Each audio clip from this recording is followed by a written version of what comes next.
story of Michele Sindona is a ghost story, not of a specter that haunts old houses, but of a phantom that infiltrated the very heart of global finance. A chilling tale where the ledger book became a weapon and the stock ticker a death knell. To understand this man, we must first journey to the beginning, to the sun-scorched soil of Sicily in 1920, in the small, impoverished town of Patti. It was here on May 8th that Michele was born into a world defined by two opposing forces: the crushing weight of poverty and the omnipresent, shadowy power of the mafia. His father, a flower grower, struggled to provide, and young Michele learned his first, most brutal economic lesson: that money was not just a convenience, but the difference between dignity and despair. He was a brilliant, fiercely ambitious child, his intellect a stark contrast to his surroundings. While other boys played, he studied, his eyes fixed on a horizon far beyond the Sicilian coastline. He devoured books on commerce and law, displaying a preternatural talent for numbers, a mind that could see the intricate patterns of value and exchange where others saw only confusion. This hunger for knowledge was his ticket out, and he seized it, enrolling at the University of Messina to study law. Yet, even as he immersed himself in the rigid, theoretical world of jurisprudence, his true education was happening in the streets outside. He observed how the mafia operated not merely as thugs, but as a parallel government, a ruthless corporation that understood the flow of money and the power of fear better than any state-sanctioned bank. The Second World War interrupted his formal studies, but for a mind like Sindona's, war was just another market, another series of chaotic variables to be exploited. He was drafted into the Italian military, but his service was brief, and he soon found himself navigating the treacherous black markets of a war-torn Italy. This was his real postgraduate education. Here, he honed the skills that would define his career: arbitrage, currency manipulation, smuggling, and the art of building networks of trust and terror in equal measure. He learned to move goods and capital through a fractured landscape, dealing with partisans, fascists, and criminals with a cool, dispassionate efficiency. By the war's end, the bright, ambitious student from Patti was gone, replaced by a hardened, cunning operator who had seen the true face of commerce stripped of all its pretenses. He had learned that in a world without rules, the most valuable currency was not the lira or the dollar, but information, connections, and the unwavering will to use both without remorse. He graduated with his law degree in 1942, but the diploma was merely a piece of paper. His real credentials were written in the deals he had brokered in the shadows, deals that had already brought him to the attention of powerful, dangerous men. He was no longer a son of Sicily in the traditional sense. He had become something else, a hybrid creature, part lawyer, part financier, part smuggler. His soul forged in the fires of conflict, and his ambition sharpened to a razor's edge. He stood at the precipice of a new Italy, a nation ready to be rebuilt. And Michele Sindona was determined not just to be a part of that reconstruction, but to own it, to control its financial arteries, and to bend its future to his will. The stage was set for the rise of the man who would later be known as the shark, a predator who would soon swim into the deeper, more dangerous waters of international high finance. With the ashes of war still settling over Europe, Michele Sindona did not linger in the fractured South.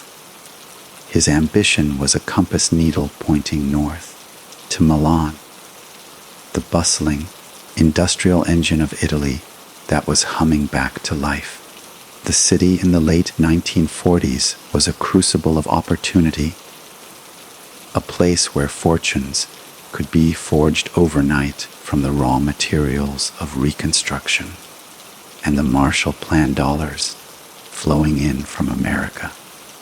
It was here that Sindona, the sharp-eyed lawyer from Sicily with a black market pedigree, began his metamorphosis from a clever operator into a financial titan. He took a job as a tax consultant, but this was merely a facade, a respectable cover from which he could observe the financial landscape and identify its weaknesses. His first major breakthrough came not through traditional banking, but through his innate understanding of currency itself. He perceived the lira's instability not as a risk, but as the ultimate opportunity. He began specializing in esportazioni fittizi, fictitious exports, a complex scheme where he would help Italian businesses simulate selling goods abroad to gain access to precious, stable foreign currency, particularly dollars, which they could then use or sell at a massive profit on the unofficial market. This was his genius. He saw money not as a static entity, but as a fluid, shifting tool whose value changed depending on the borders it crossed and the ledgers it was recorded in. His reputation for executing these complex, legally dubious transactions with flawless precision spread quickly among the industrialists of northern Italy. They came to him not just for his financial acumen, but for his discretion and his seemingly magical ability to make regulatory obstacles disappear. It was during this period that he made the most fateful connection of his life. Through his Sicilian networks, which had now stretched their tendrils into the Milanese underworld, he was introduced to the Gambino crime family, initially through their financial emissaries. The American mafia had a problem that was the mirror image of Sindona's Italian clients.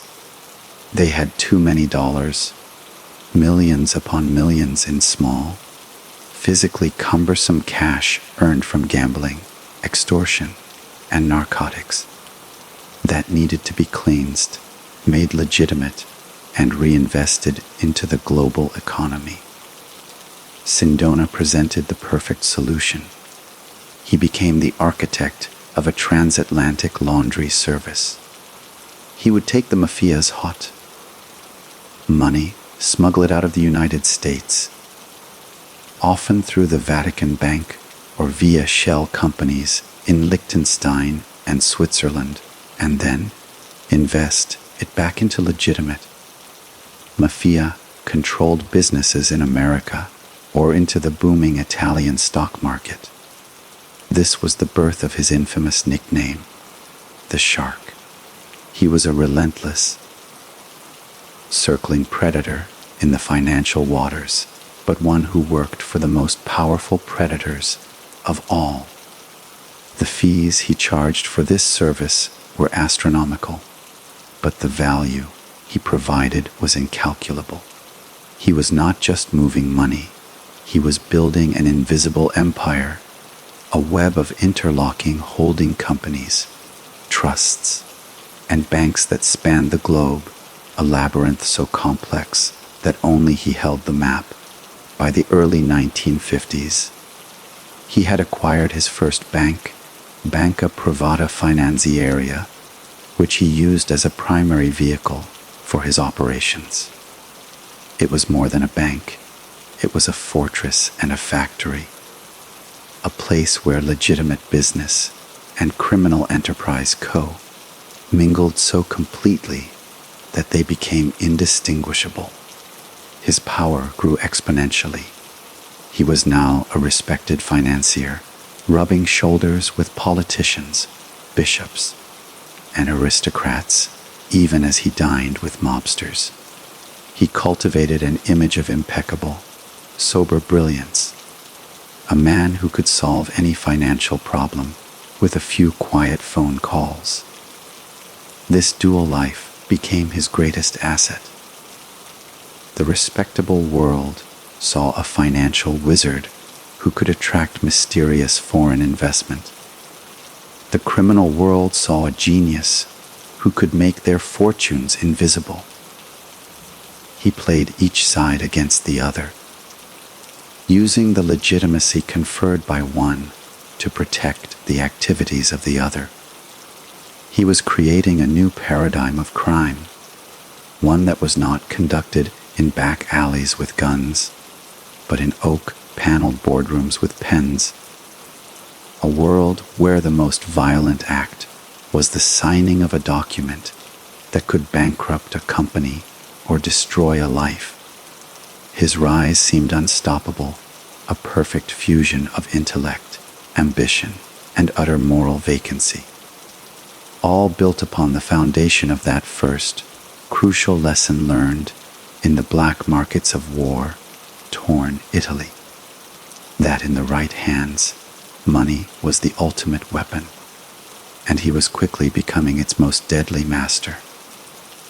The 1960s marked the zenith of Michele Sindona's power, a period where his shadow empire expanded beyond the wildest dreams of any conventional criminal. He was no longer just a facilitator.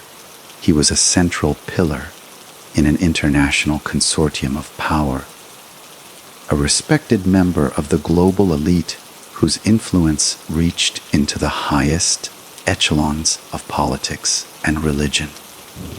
His relationship with the Vatican became one of the most potent and secretive alliances in the financial world. Through his growing reputation as a financial wizard who could generate miraculous returns, he became the principal financial advisor to the Istituto per l'Opera di Religione, commonly known as the Vatican Bank, then under the leadership of the ambitious American bishop, Paul Marcinkus. The Vatican, sitting on vast, untaxed wealth, needed a way to move and invest its money discreetly and profitably outside of Italy, and Sindona presented himself as the perfect solution. He became the architect of the Vatican's complex international investments, a role that granted him an almost divine shield of legitimacy. To the world, if the Holy See trusted this man with its treasury, he must be beyond reproach. This partnership was a masterstroke, allowing him to use the Vatican Bank's privileged, secretive channels as a superhighway for his own operations, including the continuous, massive flow of laundered money from his American associates. His ambition, however, was not satiated by being the hidden power behind the throne. He craved a throne of his own, visible and undeniable. This craving led him to his most audacious move, the acquisition of a legitimate, respected foothold in the very heart of global capitalism, Wall Street, in 1972. Through a complex web of holding companies, and with financing that was later revealed to be heavily sourced from his illicit networks, he engineered a hostile takeover of the Franklin National Bank, the 20th largest bank in the United States. Located in New York, This was the ultimate act of infiltration. The moment the shark swam into the public aquarium and was mistaken for just another large fish. The acquisition sent shockwaves through the financial world and was hailed as a testament to Italian financial prowess.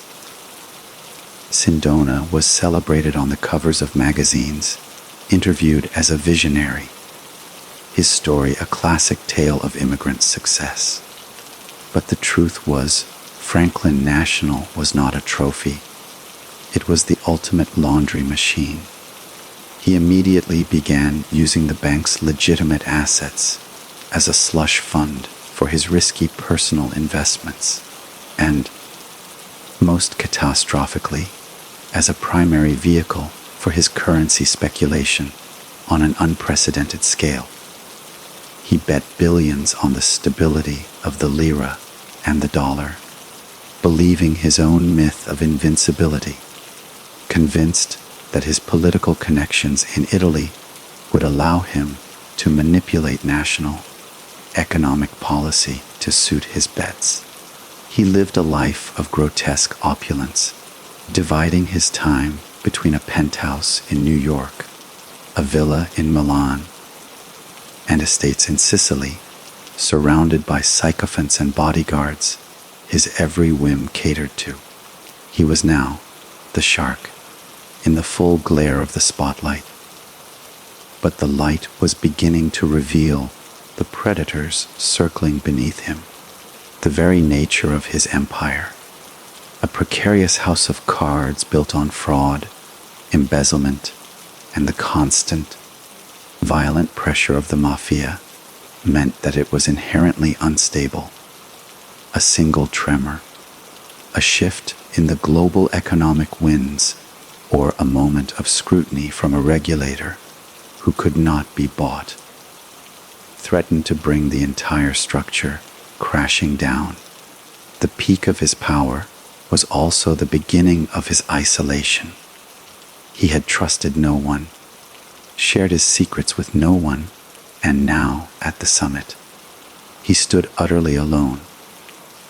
A king whose crown was made of borrowed gold and whose throne was built over a volcano. The year 1973 brought the first of those tremors, the OPEC oil crisis, and the subsequent global economic turmoil. The currency markets became volatile, unpredictable, and Michele Sindona, the man who had always believed he could control the game, suddenly found that the game was controlling him. His massive, leveraged bets began to sour, and the losses started to mount. Losses he desperately tried to hide by plundering more from Franklin National's coffers, a frantic attempt to plug one hole in the dam, while a dozen others were springing leaks all around him. The year 1974 marked the great unraveling, the moment when the meticulously constructed fiction of Michele Sindona's financial genius began to publicly disintegrate, revealing the rotten core of fraud and desperation that had always sustained it. The global economic instability triggered by the oil crisis acted like a harsh, revealing light, exposing the profound weaknesses in Sindona's leveraged and criminally mismanaged empire. His massive, speculative bets in the foreign exchange markets, particularly his gamble on the strength of the Italian lira, turned catastrophic as the currency plummeted, defying all his attempts to manipulate its value through his political connections. The losses at Franklin National Bank were not just mounting, they were spiraling into an abyss, reaching hundreds of millions of dollars. Desperate to maintain the illusion of solvency and to cover the yawning chasm in the bank's accounts, Sindona embarked on a frantic, almost manic, campaign of further fraud. He ordered the creation of fictitious loans to his own shell companies. He fabricated assets, and he engaged in a complex series of parking transactions where losing positions were temporarily shifted off Franklin's books onto the ledgers of his European banks just before reporting deadlines, only to be shifted back immediately after. This was a high wire act performed in a hurricane. The pressure was immense, not just from the market, but from his silent partners. The mafia, whose funds were deeply entangled in this sinking ship, was not an investor that accepted excuses. Their messages, delivered through intermediaries, were no longer about profit, but about the return of their principal, and their patience was a finite resource measured in threats. Simultaneously, the regulatory bodies, long seemingly oblivious or willfully ignorant, were finally stirring. The Securities and Exchange Commission in the United States and the Bank of Italy began separate, quiet investigations, piecing together the bizarre and inexplicable transactions flowing through Franklin National. The whispers on Wall Street turned into loud, public questions. In May of 1974, the dam finally broke. Faced with a liquidity crisis it could not conceal, Franklin National Bank was forced to announce staggering losses. A bank run ensued, with panicked depositors lining up to withdraw their savings, a stark, visual representation of the collapse of confidence. The United States government, fearing a systemic contagion that could threaten the entire banking system, was forced to step in. The Federal Deposit Insurance Corporation seized control of Franklin National in what was, at the time, the largest bank failure in American history. The headlines were brutal and universal. The Italian financial wizard was a fraud. The house of cards, so carefully arranged over 2 decades, had collapsed in a matter of weeks, overnight. Sindona was transformed from a celebrated financier into a national pariah and the target of multiple criminal investigations on 2 continents. His assets were frozen, his passport revoked, and his name became synonymous with financial corruption. The respectable world that had once embraced him now fled in terror. Politicians denied knowing him. The Vatican began a frantic and silent process of distancing itself, and his high society friends evaporated. He was isolated, trapped in his New York penthouse, surrounded by lawyers and a lingering sense of impending doom. The American authorities were building a case for fraud, misapplication of bank funds, and conspiracy, charges that carried decades in prison. But for Michele Sindona, the threat of an American courtroom was a death sentence in more ways than one.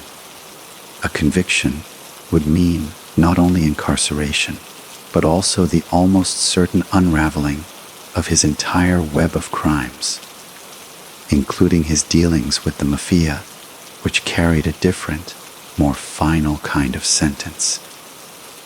He was cornered, and a cornered animal is at its most dangerous and most unpredictable. The master of complex financial instruments was now reduced to a single, primal calculation: how to escape. Cornered in New York and facing the grim prospect of a lengthy American prison sentence, Michele Sindona, ever the strategist, began to plot a desperate and theatrical escape from his predicament. He could not simply flee. His passport was restricted, and he was under intense scrutiny. Instead, he conceived a plan of breathtaking audacity, one that would leverage the very notoriety of his situation into a tool for his liberation.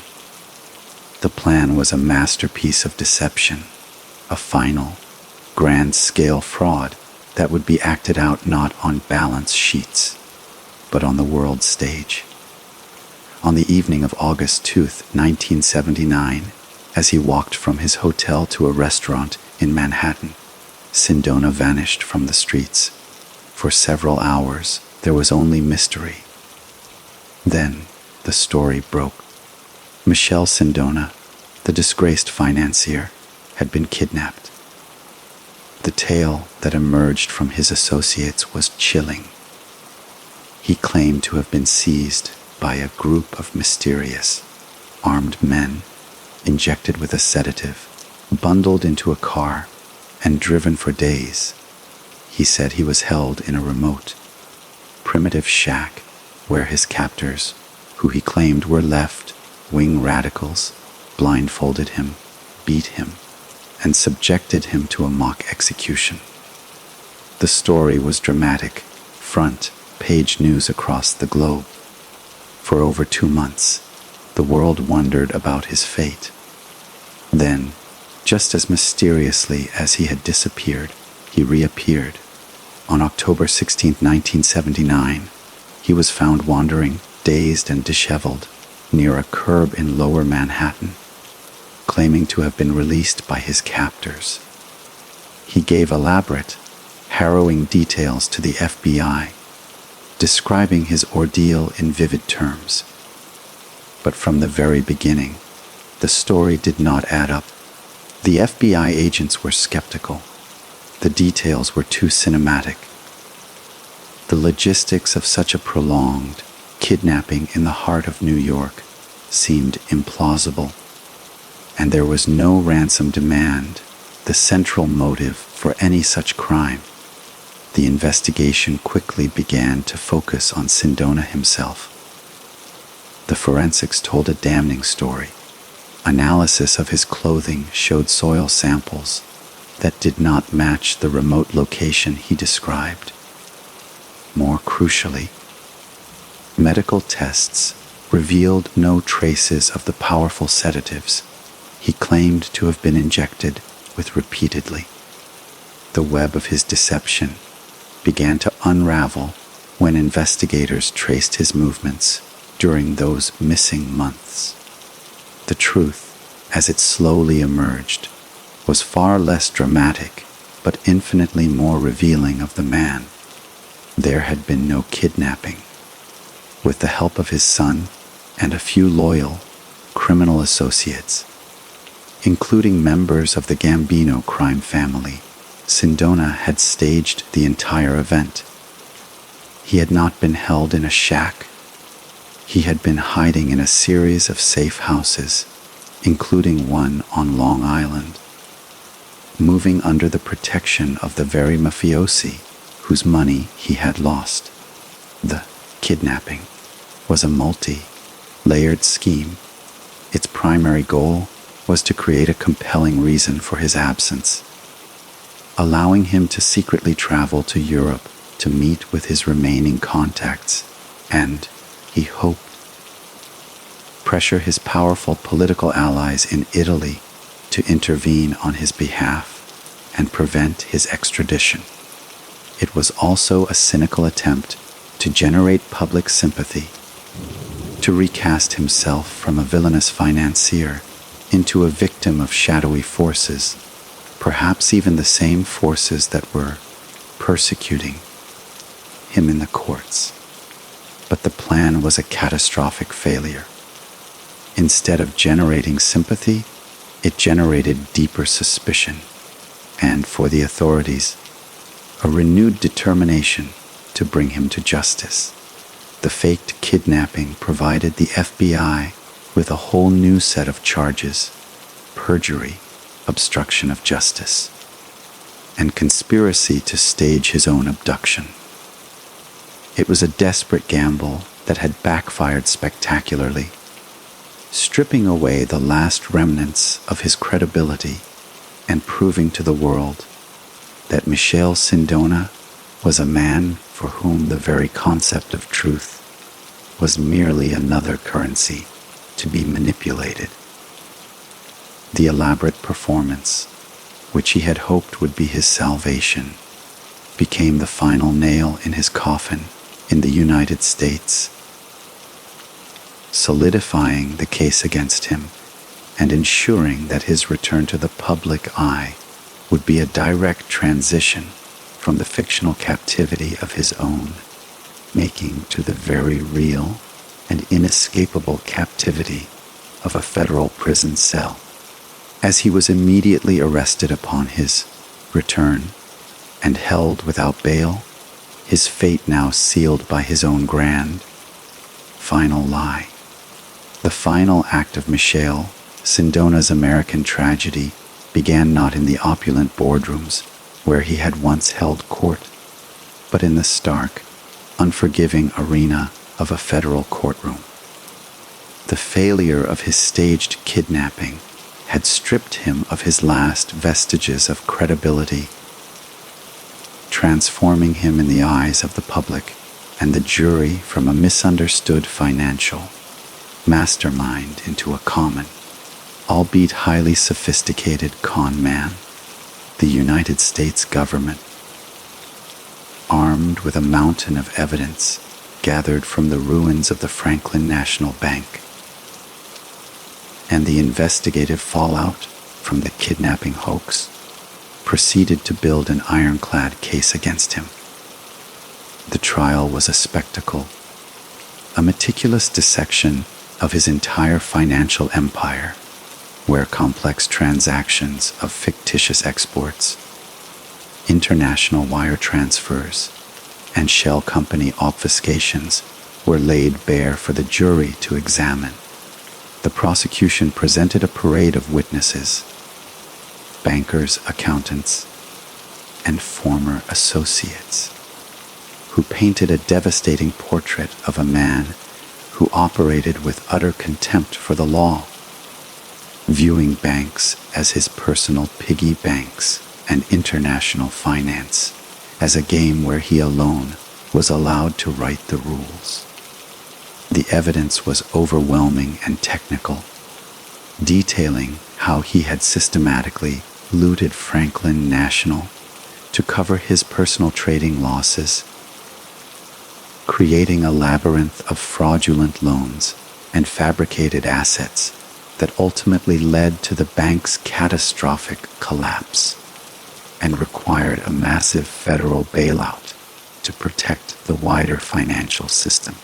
The defense, in contrast, seemed feeble and anachronistic, attempting to portray Sindona as a visionary businessman who was being made a scapegoat for broader economic forces and the failures of others, a narrative that rang hollow against the sheer volume of documented fraud. Sindona himself, who had always relied on his intimidating intellect and powerful connections to avoid consequences, found himself powerless in the face of the American judicial process. His aura of invincibility was gone, replaced by the grim reality of court procedure and rules of evidence he could not manipulate. In March 1980, the verdict came down.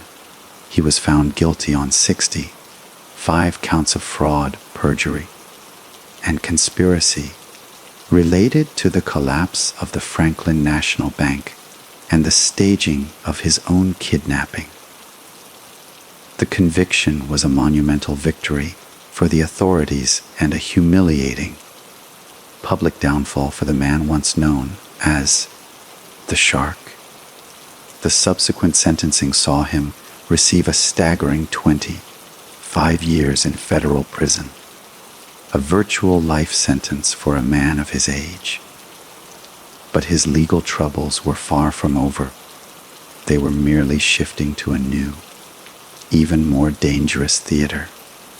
While he began serving his sentence in an American prison, The Italian authorities, who had been building their own case against him for years, were aggressively seeking his extradition. Italy wanted him to stand trial for an even more grave accusation: the dramatic 1974 collapse of his Italian financial empire, particularly the Banca Privata Italiana, which had wiped out the savings of thousands of small Italian investors and was linked to the wider scandal of Propaganda Due, or P2, the infamous Masonic lodge that was accused of attempting a silent coup in Italy. The charges in Italy were not just about financial fraud, they included criminal association, false accounting on an epic scale, and his pivotal role as the central banker for the mafia, laundering billions of lire for Cosa Nostra and the Camorra. For Sindona, extradition to Italy represented a fate far worse than an American prison. In Italy, he would be within the reach of his former associates, the mafiosi whose money he had lost and whose secrets he held. An American prison, while harsh, was a controlled environment. An Italian one was a place where his enemies could easily reach him.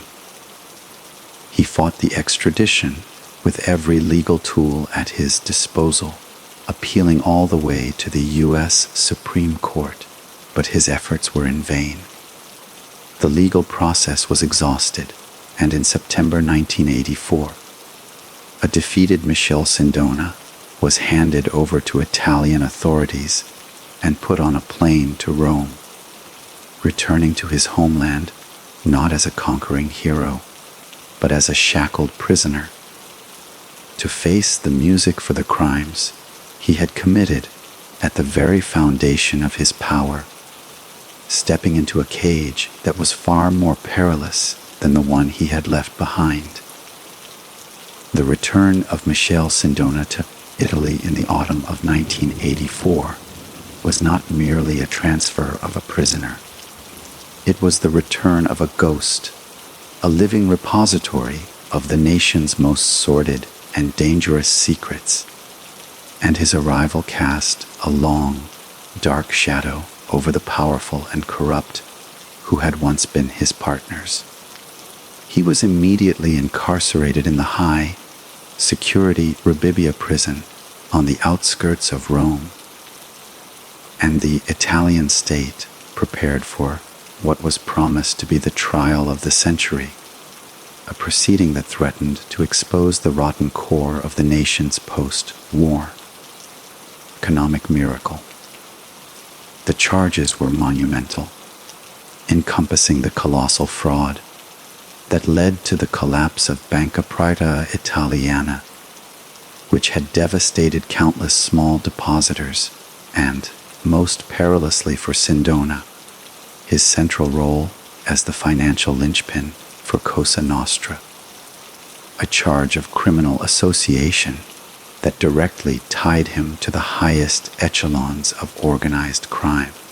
The trial was seen as a crucial test for Italian justice, a chance to hold accountable the man who symbolized the toxic merger of high finance, politics, and the mafia. But from his prison cell, Sindona was not preparing a conventional defense. He was engaged in a far more dangerous and complex endgame. He knew he was a dead man.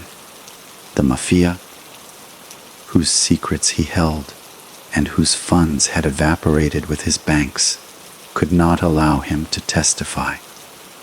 He was a walking, talking time bomb of incriminating information, possessing detailed knowledge of how mafia money flowed through the Vatican Bank and into the legitimate economy, and of the politicians and businessmen who had facilitated it.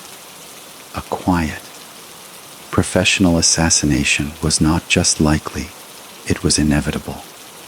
His only remaining currency, his only possible bargaining chip for a sliver of safety or a commutation of his inevitable life sentence was the threat of what he would say in open court. He began to play a terrifying game of brinksmanship, sending messages to his former associates, hinting at the revelations to come, promising a diatrologia, a behind-the-scenes explanation that would name names and bring down the mighty. He was trying to blackmail the entire Italian power structure into saving him. The trial began in the spring of 1985, and true to his word, Sindona used the courtroom as his stage. He was no longer the contrite prisoner. He was an arrogant, defiant accuser, pointing his finger at judges, prosecutors, and the political class. He made sensational, if often vague, allegations, claiming he was a pawn in a much larger game, a victim of powerful forces who were now silencing him. He spoke of the P2 Masonic Lodge and its shadowy master, Licio Gelli, of secret deals with politicians, and of his intimate dealings with the Vatican Bank and Bishop Paul Marcinkus. The courtroom was electrified, and the nation watched, mesmerized and horrified. But with each revelation, each named name and hinted at conspiracy, he was signing his own death warrant. The powerful men he was threatening had the means and the motivation to ensure his silence became permanent. The mafia, in particular, had a strict and brutal policy regarding informants. The tension was palpable, a slow-motion countdown to a violent conclusion. Sindona, ever the financier, was calculating the odds, believing that his value as a silent witness was greater than his value as a martyr. He was trying to negotiate his survival from the defendant's dock, but he was running out of time and leverage. The trial progressed through 1985 and into 1986, with the evidence against him mounting inexorably. The outcome was a foregone conclusion. A conviction and a life sentence were virtually assured. The final act of this decade's long drama was now hurtling towards its climax, not in a verdict from a judge, but in the dark, private spaces of the prison where he was held, where the intricate webs of finance and power he had spun so masterfully were finally about to collapse upon him in the most definitive way imaginable, setting the stage for a final, mysterious event that would ensure his secrets died with him, leaving behind only a legacy of ruin, scandal, and an endless series of unanswered questions that continue to haunt Italy to this day. The end for Michele Sindona came not in the glaring public spotlight of the courtroom, but in the grim, private solitude of his prison cell on the morning of March 25, 1986, an event so shrouded in mystery and contradiction that it became the perfect, ambiguous coda to his life of shadows and deception.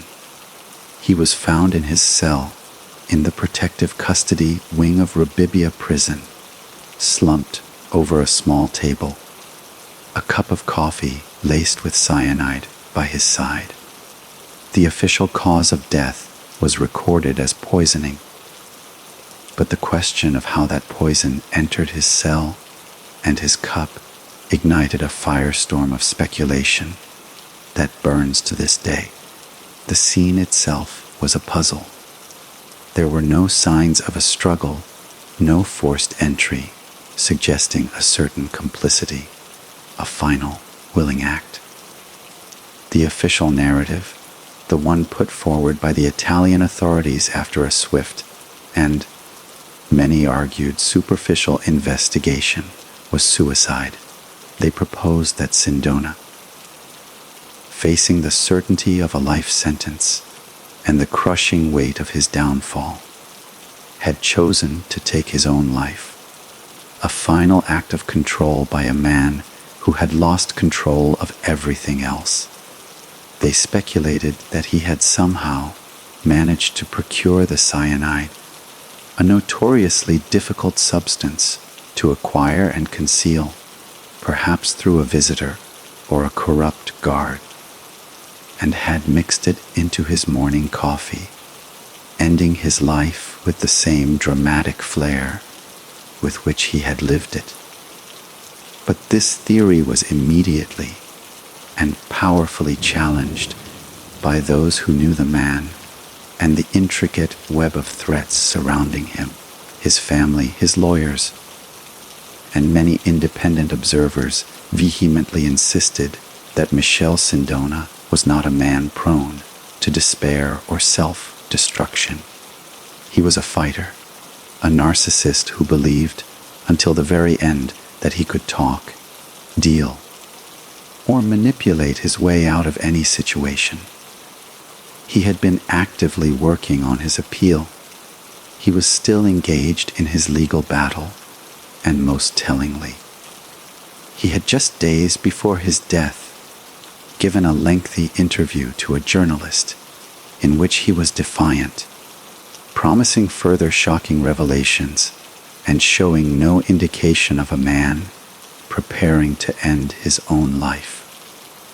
The alternative theory, the one that gained the most traction in the public imagination and the press, was that he was murdered, that his death was a professional, silent assassination ordered by the very same powerful forces he was threatening to expose in court. The mafia had a long and bloody history of silencing its enemies and unreliable associates within the prison system, using the infamous Lupara Bianca method, the white shotgun, a killing that leaves no obvious culprit, often a disappearance or a death made to look like an accident or suicide. For Cosa Nostra, Sindona was an existential threat.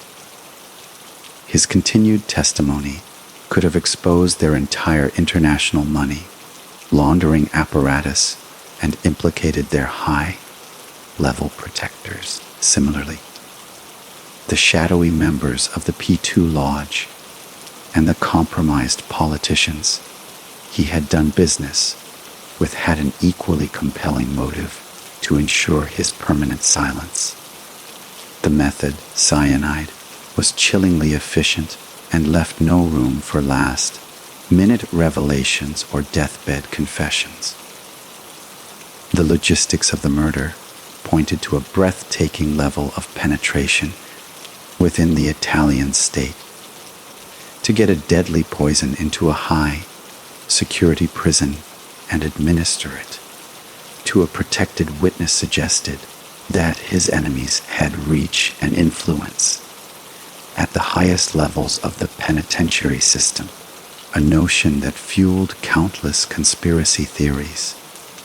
A third, more complex theory, one that bridges the other two, is that he was given a choice, a suicide kit, and an ultimatum.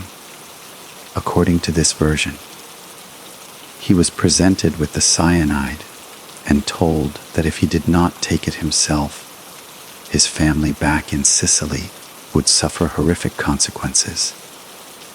This would explain the lack of struggle, a final, grim negotiation where he traded his life for the safety of his loved ones, a final, coerced act of control in a situation where he had none.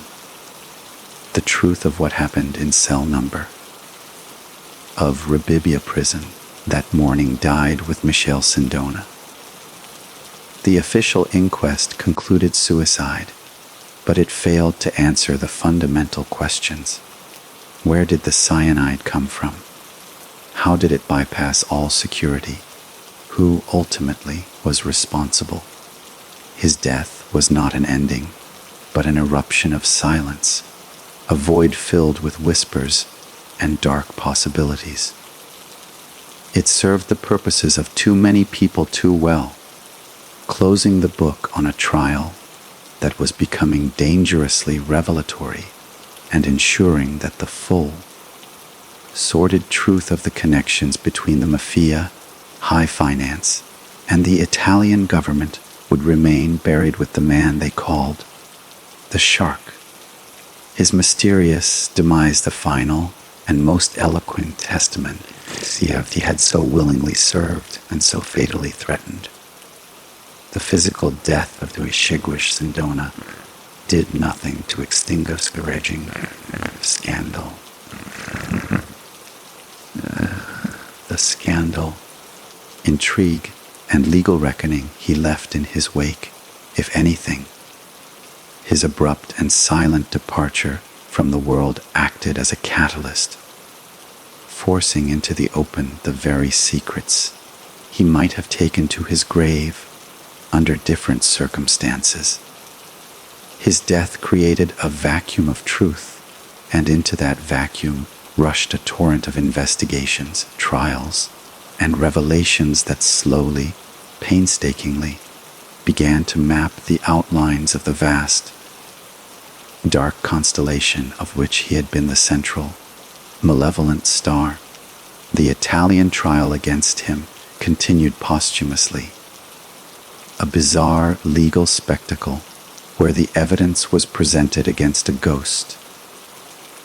But it was through this process that the full, horrifying scale of the collapse of Banca Privata Italiana was laid bare, providing a measure of belated justice and financial restitution, however incomplete, to the thousands of small depositors who had seen their life savings evaporate in the wake of his fraud. More significantly, his death removed the figure who had personally connected so many disparate strands of power, forcing investigators to follow the money trails he had laid down, trails that led directly to the heart of Italy's most profound political crisis since the fall of fascism. The scandal of propaganda due, the clandestine Masonic Lodge P2, exploded into public view, and Sindona was posthumously identified as one of its key financial architects.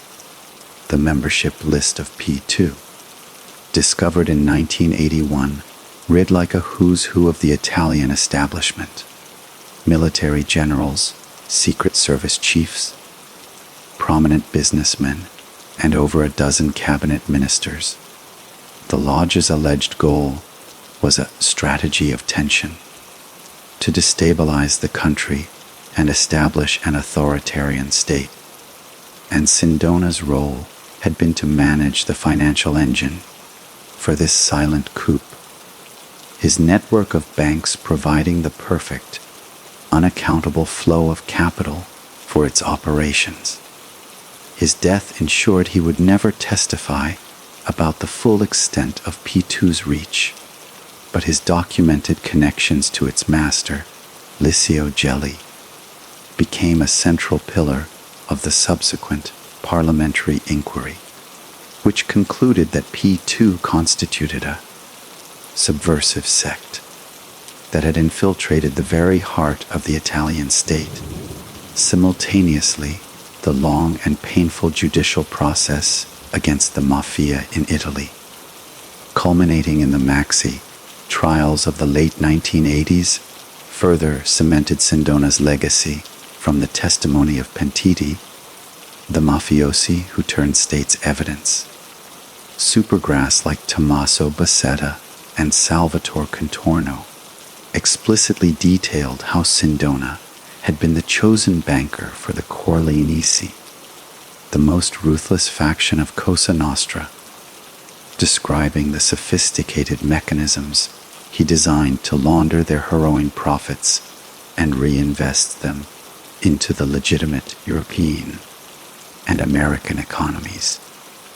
His death prevented him from facing direct cross-examination on these claims, but the corroborating evidence from the pentiti and financial records solidified his historical reputation as a pivotal figure in the modernization of organized crime. The man who helped transition the mafia from a regional criminal enterprise into a global financial power in the United States.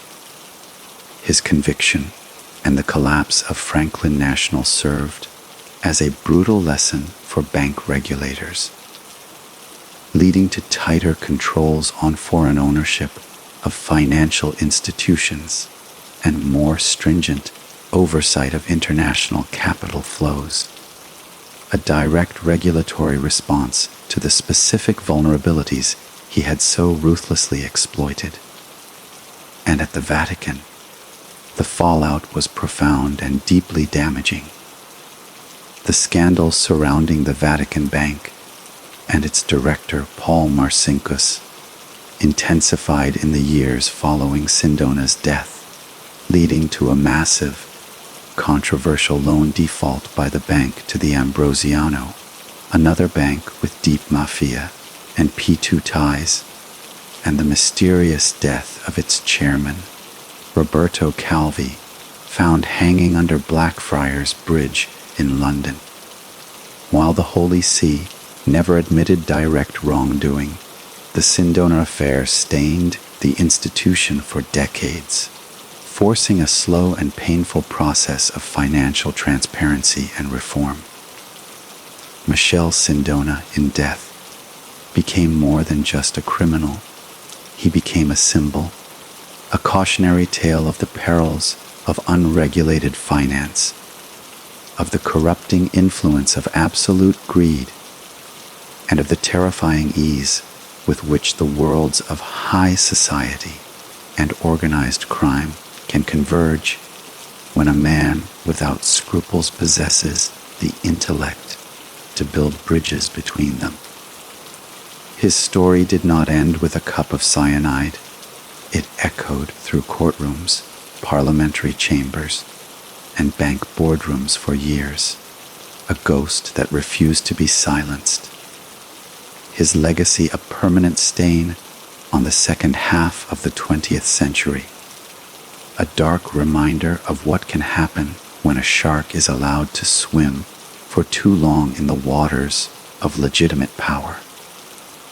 To truly comprehend the enduring damage wrought by Michele Sindona, one must move beyond the dramatic headlines of bank collapses and mysterious deaths and descend into the cold, intricate machinery of his true trade, the systematic laundering of money on an industrial scale. He was not merely a banker who occasionally dealt with criminals. He was an architect of shadow financial systems, a designer of labyrinths where dirty money could enter one end and emerge from the other, sanitized, respectable, and ready to fuel further criminal enterprise and corruption. His genius and his lasting legacy to the world of illicit finance lay in his sophisticated understanding of the nascent forces of globalization and his ruthless exploitation of the regulatory gaps between nations. The core mechanism, which he refined to a high art, was the use of a complex web of shell companies and holding trusts registered in the world's most secretive jurisdictions: Liechtenstein, Panama, the Bahamas, and Switzerland. These were not simple fronts. They were Russian nesting dolls of corporate ownership, where Company A, owned by Trust B, which was controlled by Foundation C, would hold an account in Bank D, making the trail of ultimate ownership utterly impenetrable to any single national authority. Through this web, mafia drug profits earned in small, denomination dollar bills from the streets of New York would begin their metamorphosis. The cash would be physically smuggled out of the United States, often in diplomatic pouches or via covered wire transfers through cooperative banks, and funneled into one of Sindona's European banks, like Banca Privata Finanziaria in Milan or Fasco International in Luxembourg. Once in his system, the real alchemy began. The money would be loaned to one of his Panamanian shell companies for a fictitious international trade deal, or it would be used to purchase seemingly legitimate assets, like real estate or stocks, on behalf of another Liechtenstein trust. These transactions created a paper trail of legitimate business activity, a fabricated history for the funds. The final, masterful touch was the re-entry of the now, clean capital back into the legitimate economy, often as a foreign investment, from a seemingly respectable European holding company into a mafia-controlled business in the United States, like a construction firm, a restaurant, or a garment factory, or used to purchase tangible assets like property that could then be used as collateral for legitimate loans. This process, which he orchestrated for decades, did more than just make criminal money spendable. It fundamentally corrupted the financial system itself. It injected billions of illicit dollars into the legitimate economy, distorting markets, inflating asset prices, and creating an unfair criminal advantage over honest businesses. It provided the Sicilian mafia and the American Cosa Nostra with the financial firepower to expand their narcotics operations exponentially throughout the 1970s and 80s, fueling a wave of addiction and violence. Furthermore, by intertwining the fates of the mafia and powerful political and financial institutions, he created a system of mutual blackmail and dependency that paralyzed effective law enforcement for a generation. The banks needed the deposits and the fees. The politicians needed the campaign contributions and the economic growth that the illicit capital generated. And the mafia needed the legitimacy and the financial mobility. Sindona was the crucial linchpin holding this perverse ecosystem together. His methods became a blueprint for every subsequent generation of financial criminal. From the kleptocrats looting their nations' treasuries to the modern cyber, criminals moving Bitcoin through mixers and offshore exchanges. He demonstrated that in a world of moving capital, the most powerful weapon is not a gun, but a flaw in the accounting software, a compliant banker in a remote jurisdiction, and a profound understanding of the fact that most regulators are national, while money is inherently international. The collapse of his empire was not the end of this system. It was merely a temporary disruption. The channels he helped pioneer were too profitable, too useful to be abandoned. They were simply refined, digitized, and scaled up, becoming the global anti-system we see today, where trillions of dollars of dirty money flow through the world's banks annually, a lasting, poisonous monument to the financial innovations of Michele Sindona, the man who taught the world's most brutal criminals how to wear a suit and tie. To dismiss Michele Sindona as a simple criminal motivated solely by greed is to misunderstand the profound and unsettling psychological forces that drove him, forces rooted in the deep childhood scars of Sicilian poverty and a resulting insatiable hunger for a form of power that transcended mere wealth. His was a complex psyche, a volatile compound of towering intellect, a pathological narcissism, and a profound, almost nihilistic, sense of resentment towards the established hierarchies that had initially excluded him. The poverty of Paddy was not just an economic condition for him, it was a personal humiliation, a stain on his sense of self, worth that he was determined to erase, not through modest success, but through overwhelming, dominant financial power. This created in him a drive that was relentless and utterly immoral, the rules of society, the laws of nations, were seen not as guiding principles, but as obstacles erected by the powerful to maintain their privilege, obstacles that his superior mind was destined to circumvent. His intelligence was undeniable, a razor-sharp instrument capable of dissecting the most complex financial structures, but it was an intelligence devoid of wisdom or empathy, a tool used exclusively for the expansion of his own ego and influence. He cultivated an aura of mystery and intimidation, the calm, soft-spoken demeanor belying a will of iron and a ruthless capacity to destroy anyone who stood in his way, whether through financial ruin or, as his associations suggest, through more violent means.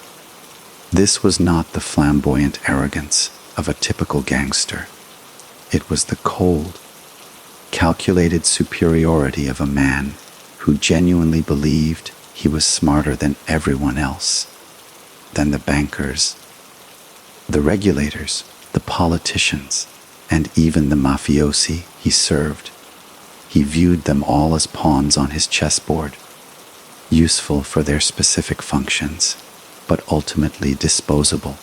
This grandiosity is key to understanding his downfall. His belief in his own invincibility led him to take risks that a more grounded individual would have avoided, such as the audacious takeover of Franklin National Bank, a move that ultimately brought him under the scrutiny of a regulatory system he could not completely control. He thrived on the duality of his existence, deriving a perverse pleasure from knowing that the same politicians who praised him in public were secretly indebted to him, that the same Vatican that represented moral authority was complicit in his schemes. This double life was not a burden for him. It was a testament to his power, proof that he existed in a realm above conventional morality, a master of both the light and the dark worlds. Yet, beneath this facade of control, there likely simmered a deep-seated paranoia, an understanding that the entire edifice of his power was built on a foundation of perpetual blackmail and the constant threat of betrayal. He trusted no one, and this isolation, while initially a source of strength, became a critical vulnerability as his empire began to crumble. There was no one to question his increasingly desperate gambits, no loyal lieutenant to offer a dissenting opinion. He was alone at the center of his own web, and when the threads began to snap, there was no one to help him repair it. His actions during his final years, the faked kidnapping, the defiant courtroom performances, were not those of a broken man, but of a cornered emperor, desperately trying to reassert his dominion through ever more theatrical and ultimately futile gestures. He could not conceive of a world in which he was not in control, and when reality finally imposed itself upon him in the form of prison walls and life sentences. The psychological shock must have been seismic. The final, unresolved nature of his death, whether by his own hand or another's, is a fittingly ambiguous end for such a complex figure. Suicide would represent the ultimate admission that his will had finally been broken, that the grand ego had been crushed by the immovable object of reality. Murder, on the other hand, would be the final, brutal reminder that for all his intellect and power, he was, in the end, just another pawn in a game far more ruthless than even he could imagine, eliminated when his usefulness expired. Michele Sindona was not a monster from a fairy tale.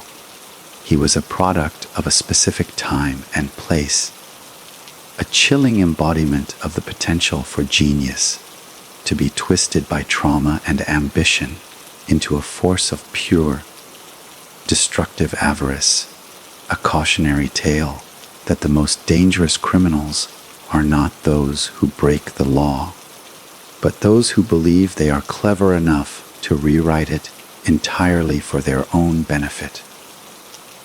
The rise and fall of Michele Sindona cannot be fully understood as an isolated story of criminal enterprise.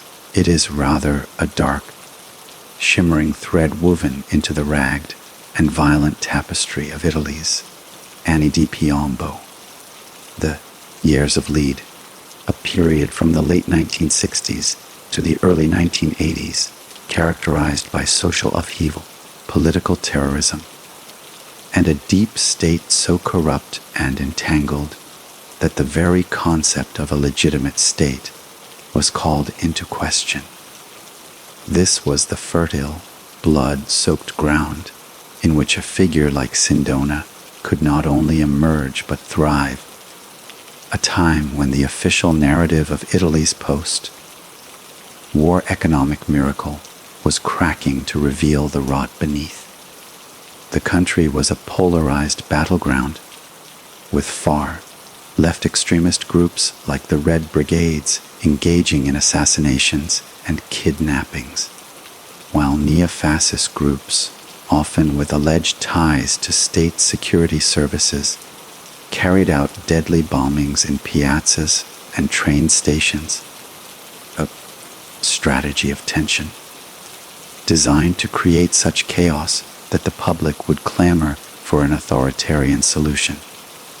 It was into this maelstrom that Sindona inserted himself, not as a mere bystander, but as a central financier and fixer. His network was the circulatory system for the dark politics of the era.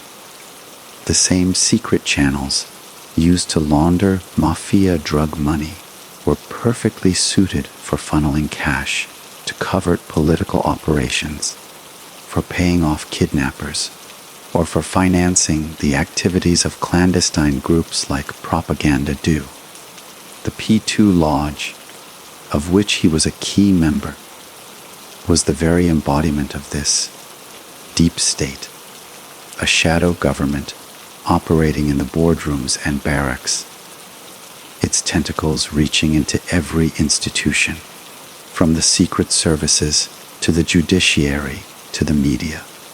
Sindona's role was to be the banker for this shadow state, to provide the untraceable capital required for its operations, whether that was propping up friendly newspapers, bribing politicians, or, as some conspiracy theories suggest, financing the very terrorist acts that were tearing the country apart.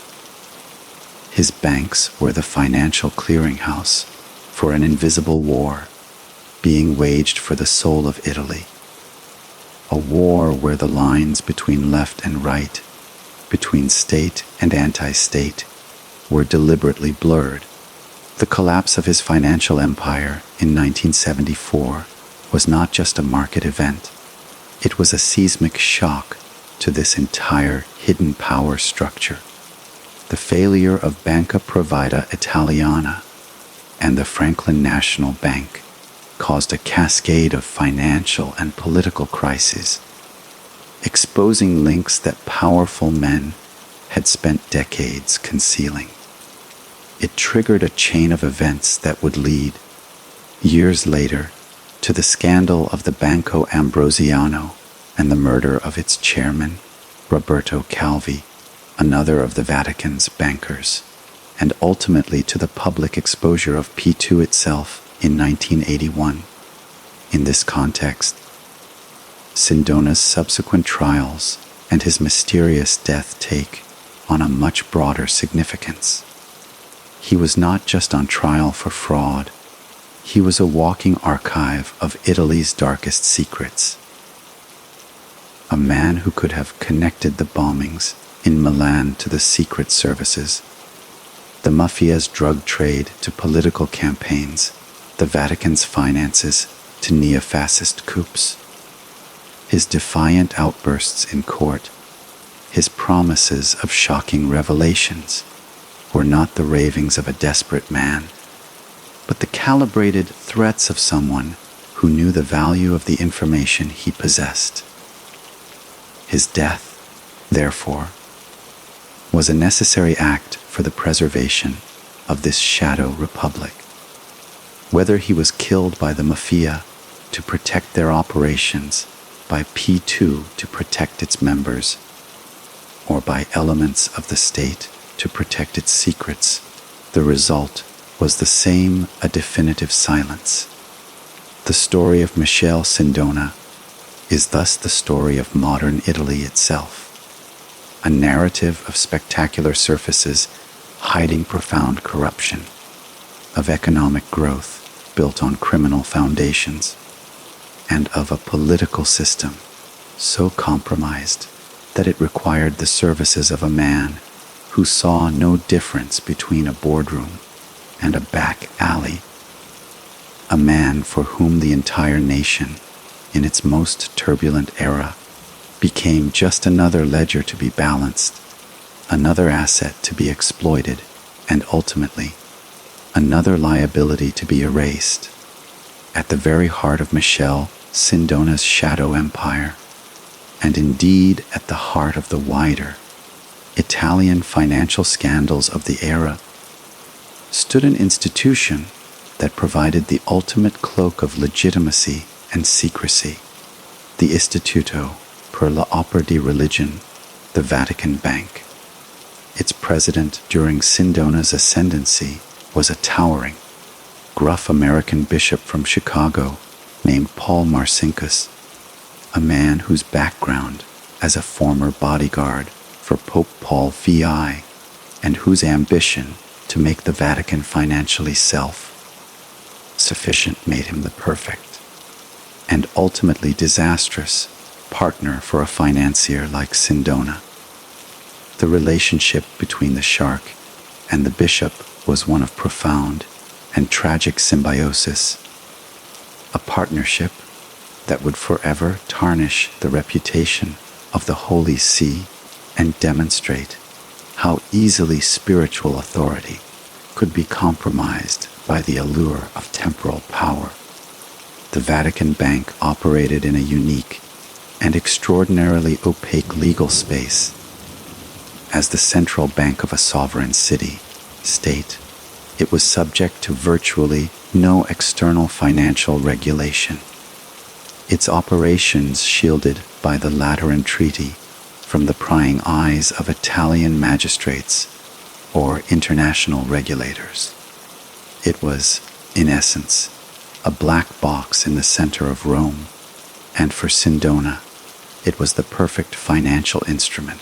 He cultivated Marcinkus assiduously, appealing to his desire to maximize the returns on the church's vast portfolio and to free its wealth from the constraints and taxes of the Italian state. Sindona presented himself as the financial genius who could make this happen, offering the bishop access to complex international investments and high yield opportunities that were, of course, intricately linked to his own web of companies and his money laundering operations through the Vatican Bank. Sindona gained an unimpeachable seal of approval. If the church itself trusted him with its treasure, who could question his integrity? More practically, he gained access to a privileged financial channel that could move hundreds of millions of dollars across borders with no questions asked. The bank became a critical hub in his transatlantic laundry service.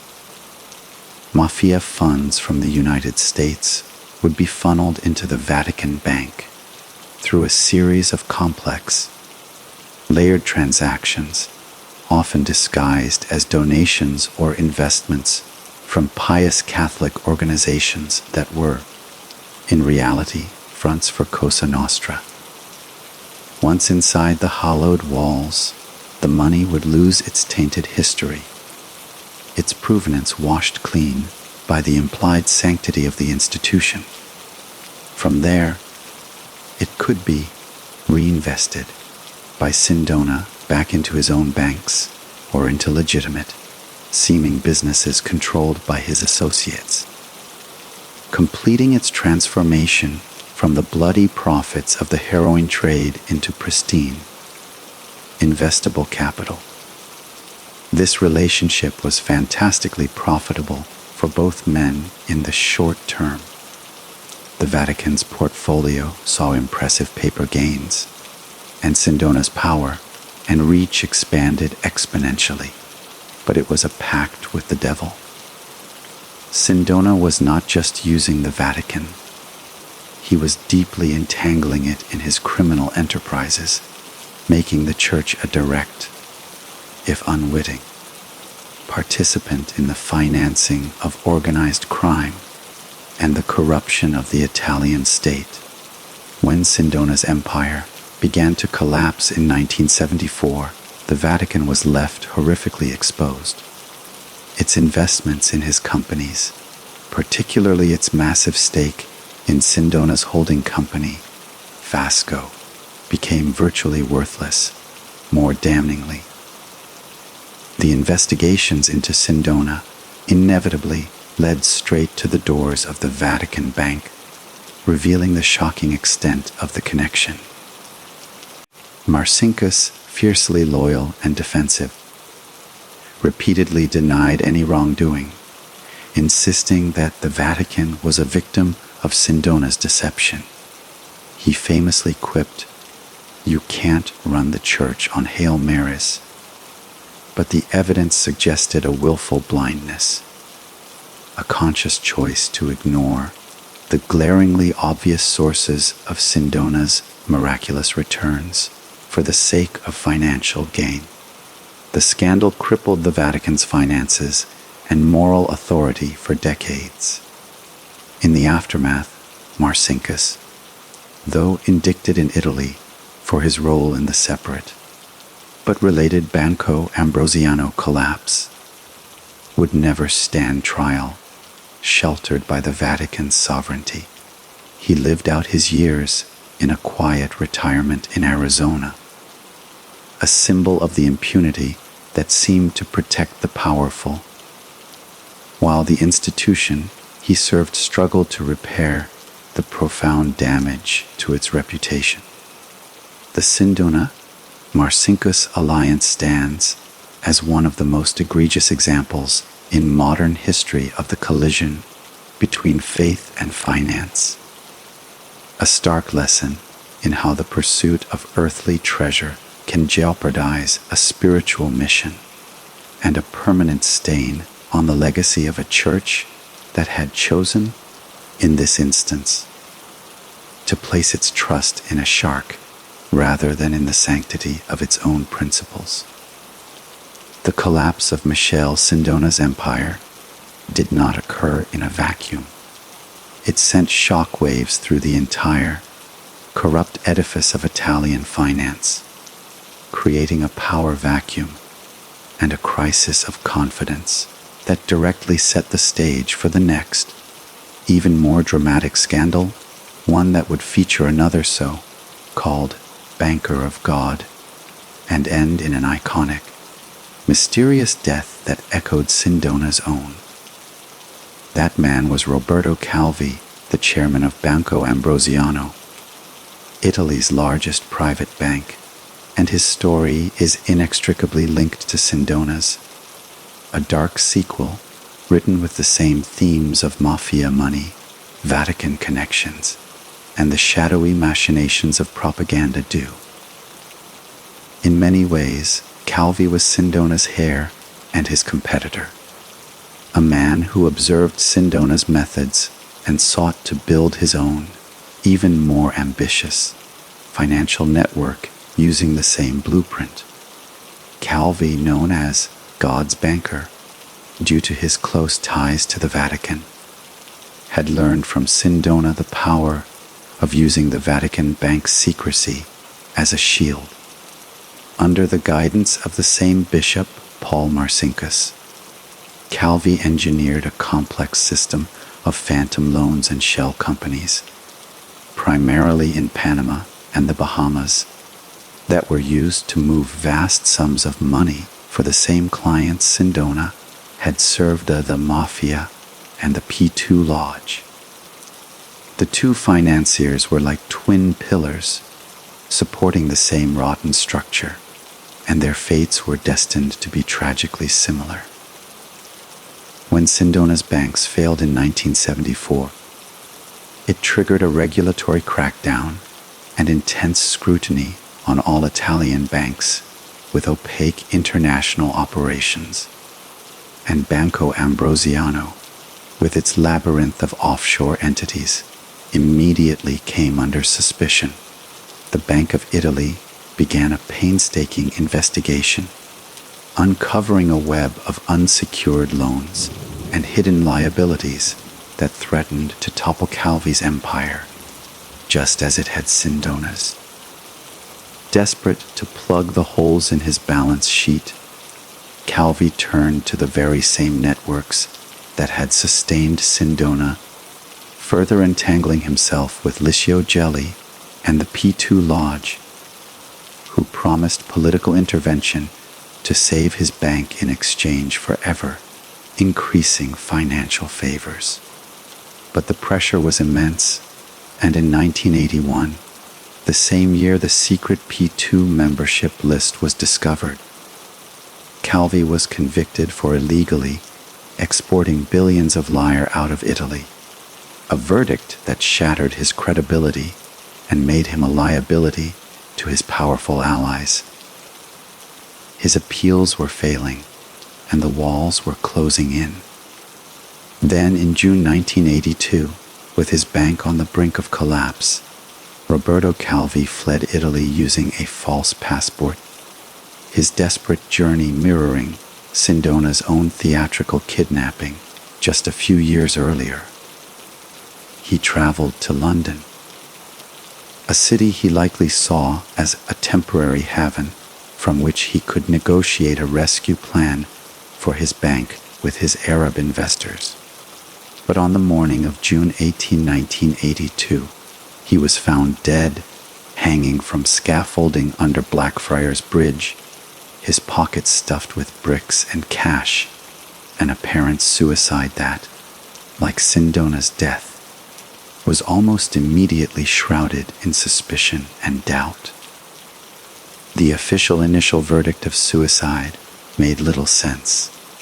It was a bizarre and logistically complex way to take one's life, and his family, like Sindona's, insisted he was not suicidal, but was instead terrified and preparing to reveal everything he knew to save himself.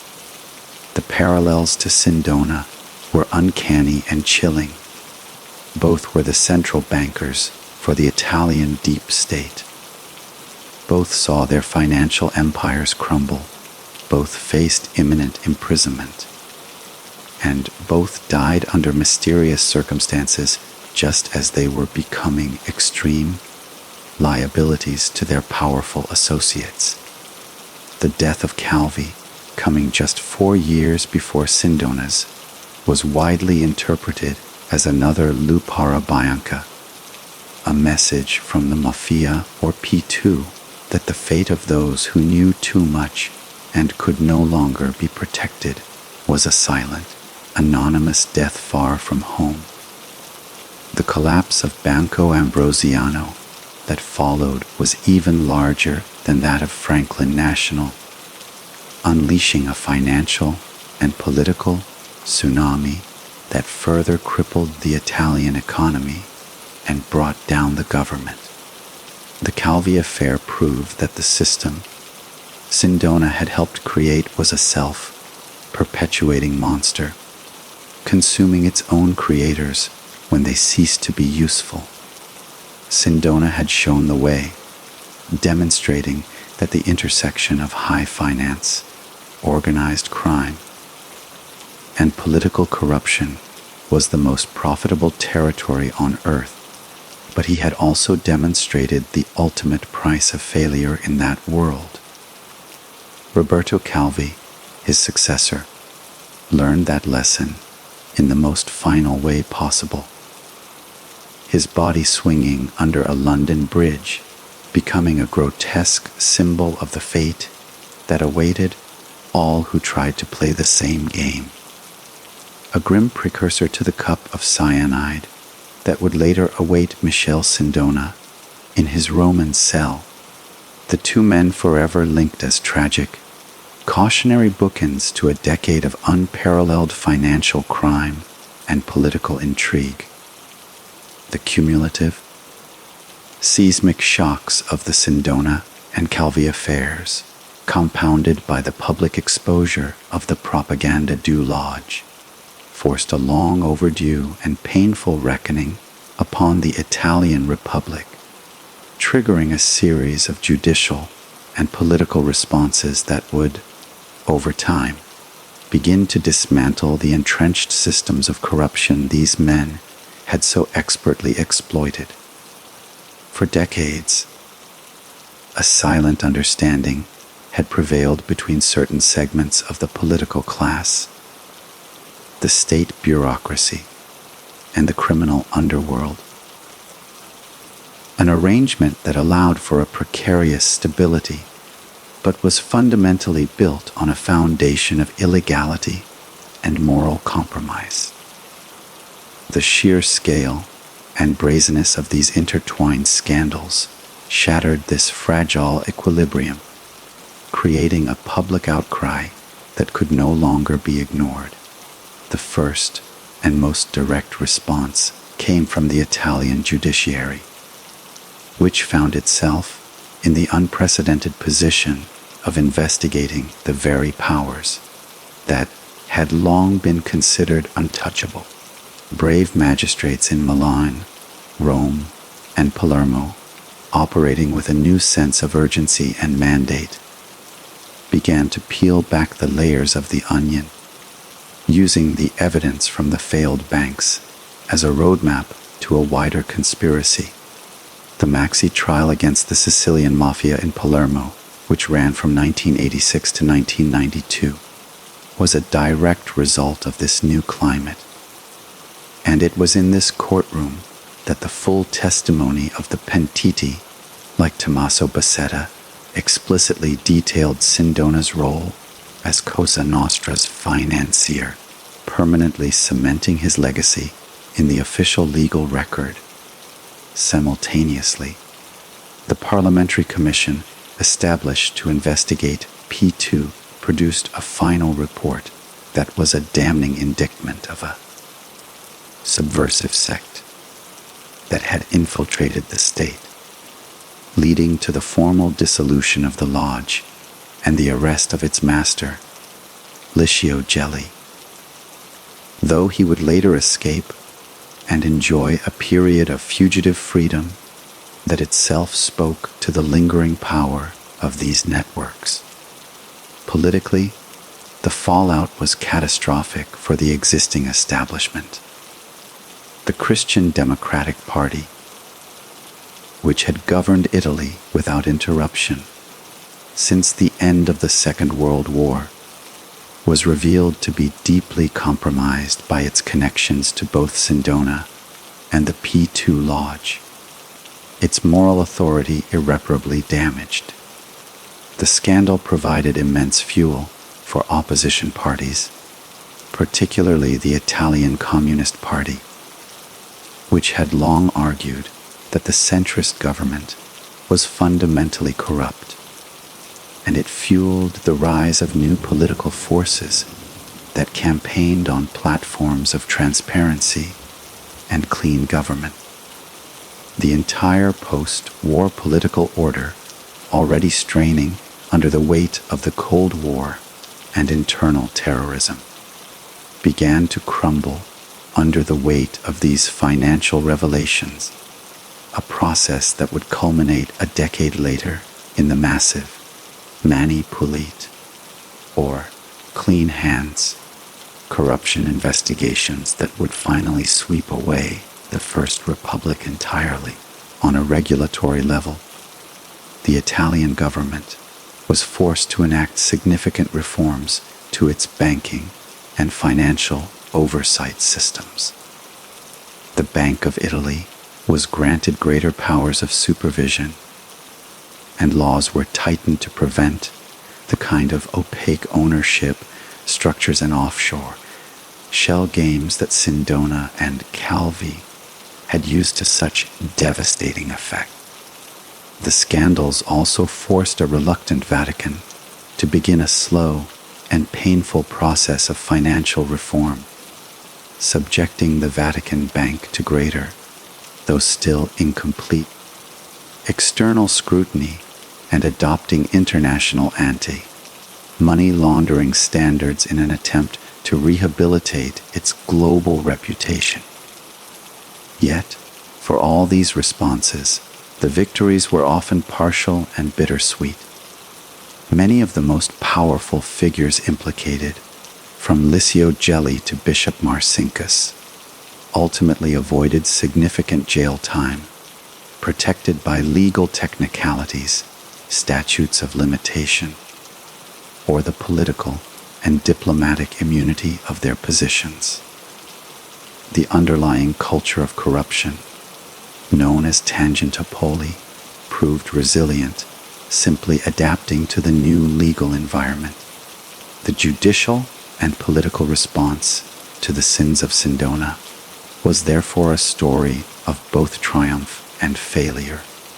It was a triumph of the principle that no one, no matter how powerful or well connected, should be above the law, and it demonstrated the courage of individual magistrates and citizens who demanded accountability. But it was also a failure in the sense that the systemic rot was so deep that it could not be fully excised. It could only be managed and contained, with new scandals inevitably emerging to take the place of the old. The legacy of this response is a Italy that is more aware of its demons, with stronger institutions to fight them, but one that is still perpetually grappling with the shadow state that men like Michele Sindona helped to build, and that his dramatic downfall helped, for a fleeting moment, to illuminate. While the specific instruments and ledgers of Michele Sindona's empire are now historical artifacts, the underlying principles of his financial architecture have proven terrifyingly enduring, providing a foundational blueprint for the globalized money laundering and white collar crime that defines the modern era. He was, in essence, a dark pioneer, a prophet of illicit finance who demonstrated that, in a world of rapidly globalizing capital, the most significant vulnerabilities were not in the vaults of banks, but in the seams between national jurisdictions and in the willingness of professionals to look the other way. The complex ecosystem he engineered, a symbiotic network of offshore shell companies in secrecy havens, complicit or willfully blind banks in major financial centers, and the strategic corruption of public officials has not been dismantled. It has been scaled up, digitized, and refined into a sophisticated global anti-system. The Panamanian and Liechtenstein foundations. Sindona used to have their direct descendants in the anonymous shell companies exposed by the Panama Papers and Pandora Papers.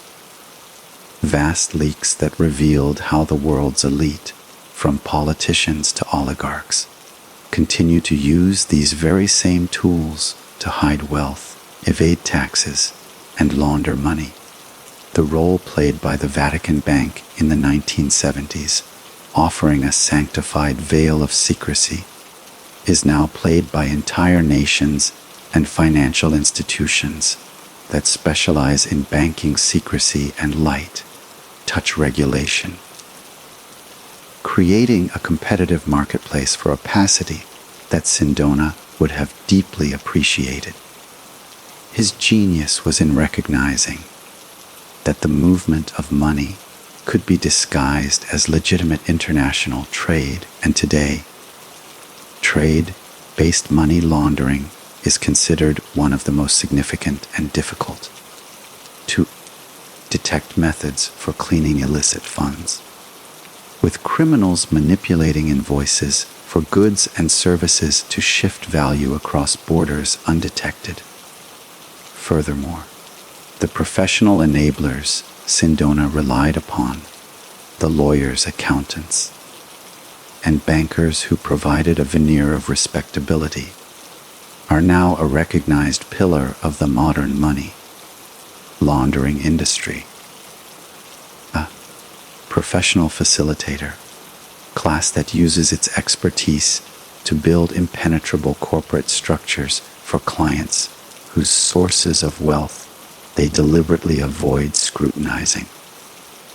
The parallel financial system he helped create for the mafia has become the standard operating procedure, not just for organized crime, but for multinational corporations engaged in bribery, for kleptocrats looting their national treasuries, and for terrorist organizations financing their operations. The fundamental lesson of Sindona's career, that by fragmenting a financial transaction across multiple legal domains, you can render it invisible to any single authority, is the core principle behind the most advanced cyber laundering techniques used today, where cryptocurrencies and digital payment systems are exploited to move value instantly across the globe with even greater anonymity. His story is a direct prequel to scandals like the looting of Malaysia's 1MDB fund, where billions were siphoned through a web of shell companies with the complicity of international financial institutions, or the operations of the Troika laundromat, which moved billions out of Russia using the same phantom corporate techniques Sindona perfected. Even his ultimate weapon, the corruption of the political class to ensure regulatory capture and protection, remains a dominant feature of the global financial landscape, where lobbying and campaign contributions can shape laws and stifle enforcement.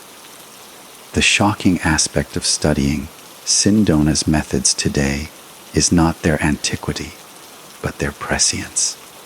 He was working with telex machines and paper certificates, yet he conceived a system that is perfectly adapted to the digital age. The tools have changed. Blockchain instead of bearer bonds, encrypted messaging instead of coded telexes. But the strategy is identical.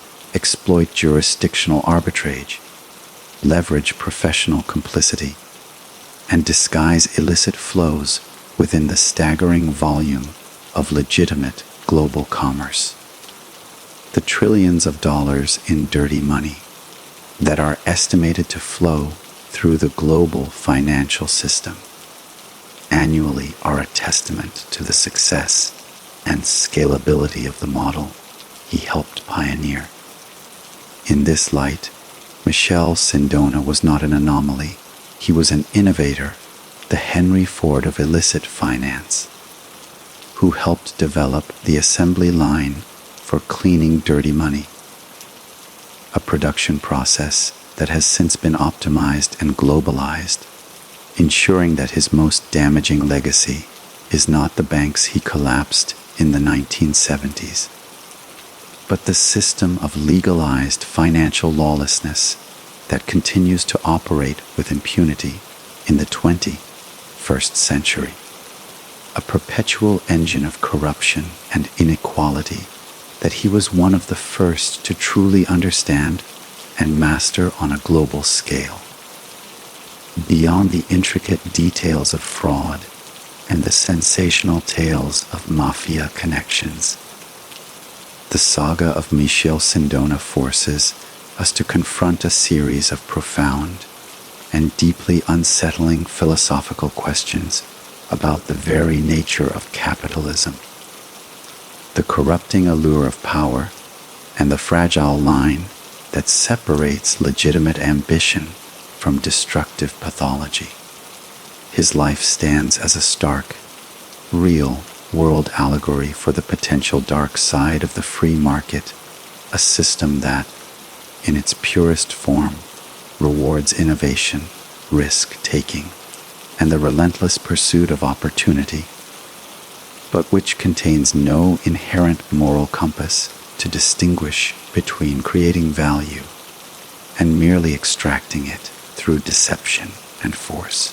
Sindona was, in a twisted sense, a hyper-capitalist, a man who took the logic of profit maximization to its most extreme and immoral conclusion, operating in a realm where every law, every regulation, and every human relationship was viewed not as a boundary or a bond, but as a variable in a complex financial equation to be solved for his own benefit. He demonstrated with chilling clarity that the same intellectual tools required to build a successful multinational corporation, strategic thinking, international networking, and financial engineering, are equally effective, if not more so, when applied to building a criminal empire, raising the uncomfortable question of whether the difference between a titan of industry and a kingpin of fraud is often merely one of opportunity, scruples, and eventual capture. His story challenges the comforting myth that crime does not pay. For decades, it paid Sindona handsomely, granting him wealth, influence, and the admiration of the powerful, suggesting that in a system increasingly focused on outcomes over processes, immense success can often serve as its own justification, blinding society to the methods used to achieve it. Furthermore, his deep and symbiotic relationships with institutions like the Vatican and the political establishment force a reckoning with the concept of legitimacy itself. How is it that a man known as the Shark could be embraced by the moral leadership of the Catholic Church? The answer lies in the seductive power of results and the universal vulnerability to corruption. The Vatican, in its desire for financial independence and growth, was willing to overlook the source of Sindona's genius, engaging in a Faustian bargain where spiritual authority was traded for temporal power, a compromise that nearly bankrupted the Church, both financially and morally. This dynamic is not unique to Italy in the 1970s. It is a recurring tragedy of power, where institutions charged with upholding higher ideals find themselves compromised by the practical necessities of survival and expansion, their moral clarity clouded by the very worldly temptations they are meant to transcend. On a psychological level, Sindona's trajectory is a classic, if extreme, study in the corrupting nature of unchecked power. The impoverished boy from Patti, who sought to escape the humiliation of poverty, became a man so intoxicated by his own influence that he believed he could manipulate the global economy and defy the governments of Italy and the United States. His intelligence, once a tool for survival, became a weapon of mass destruction, and his ambition, once a drive for a better life, metastasized into a narcissistic grandiosity that isolated him from reality and ultimately led to his ruin. He is a chilling example of the banality of evil reframed for the financial world. There were no passionate ideologies or raging hatreds driving him, only a cold, dispassionate, and escalating series of calculations aimed at expanding his control. He did not see himself as a villain, but as a superior being operating by a rule set of his own design, a mindset that allowed him to rationalize the devastation of thousands of depositors' lives as mere collateral damage in his grand financial project. The enduring mystery of his death serves as the final, philosophical puzzle of his existence. Was it the final, desperate act of a man who could not bear the collapse of his self-constructed reality? Or was it the predictable elimination of a loose end by the system he served? Either answer is profoundly troubling. Suicide points to the ultimate emptiness and fragility of a life built entirely on the acquisition of power, while murder reveals a world so thoroughly corrupt that truth itself is a terminal condition.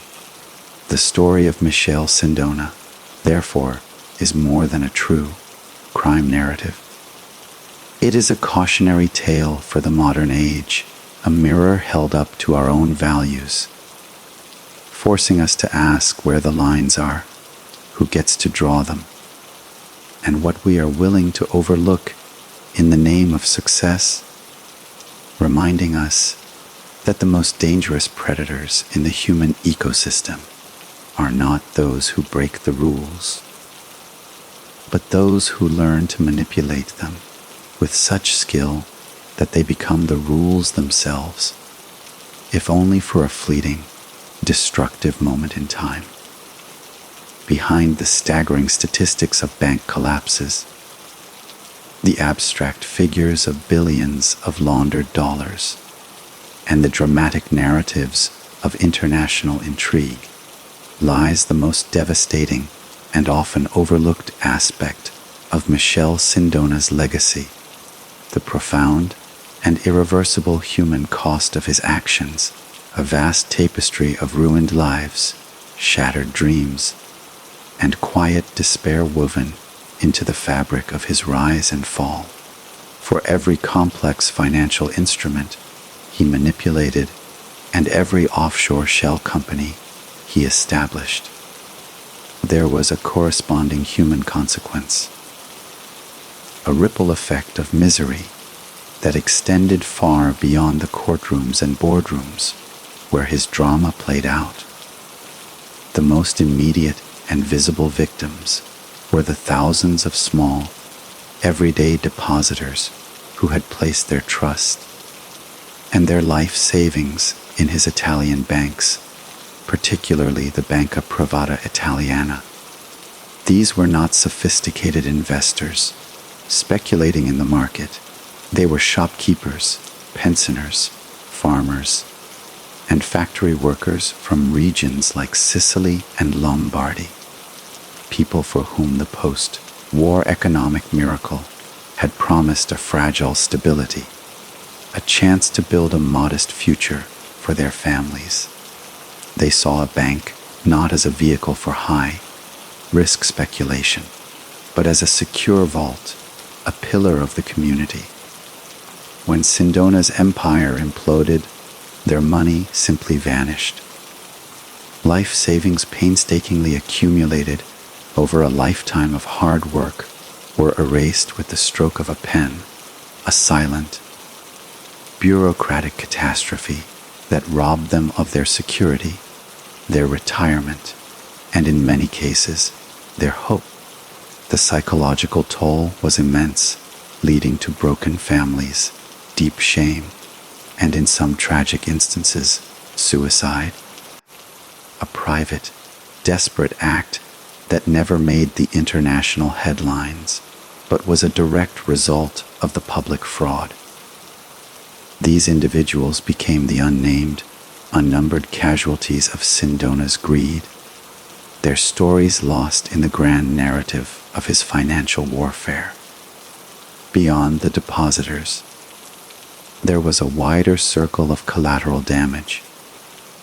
The employees of the Franklin National Bank and his Italian financial institutions, from tellers to mid-level managers, found themselves not only unemployed, but tainted by their association with a criminal enterprise.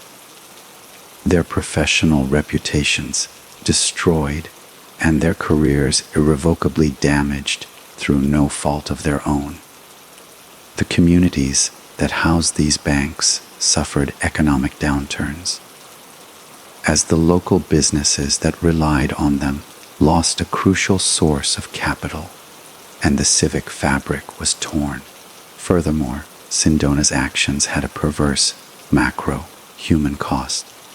By serving as the chief financier for the Sicilian mafia and the Camorra, he provided the financial infrastructure that allowed their narcotics trade to flourish throughout the 1970s and 80s. The billions of dollars he laundered were not victimless funds.